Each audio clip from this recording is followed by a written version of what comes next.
An apartment in need of correction. That's the message from a pair of protests outside of Waupun Correctional Institution today, just days after the warden and 8 other employees were criminally charged. Sam Kramer was the only local reporter there. He's here in the studio now with more. Sam.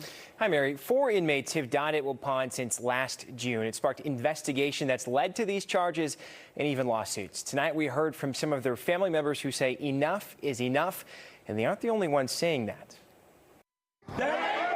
Outside the walls of Wisconsin's oldest prison, Megan Hoffman-Kolb has something to say. It's been 426 days since my dad arrived here. Because this is personal. It's been 346 days since my dad died here.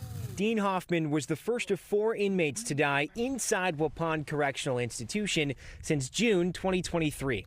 Sunday, family members, friends, and former inmates gathered to remember them while committing to change. It ain't right that mothers and fathers around the state are legitimately petrified that their loved one will be the next to die inside Waupun or Green Bay.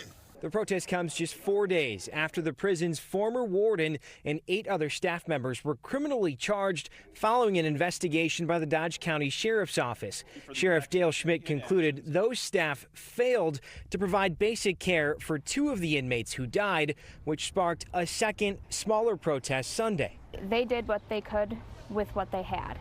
Cara Nelson spoke on behalf of a group of prison employees, including her husband, that stood in solidarity with the 8 employees who were charged. She says she's all for accountability, but that it should start with those in power. They knew about these issues. They chose not to do anything. And if they were doing something behind the scenes, it definitely wasn't being shown to other people.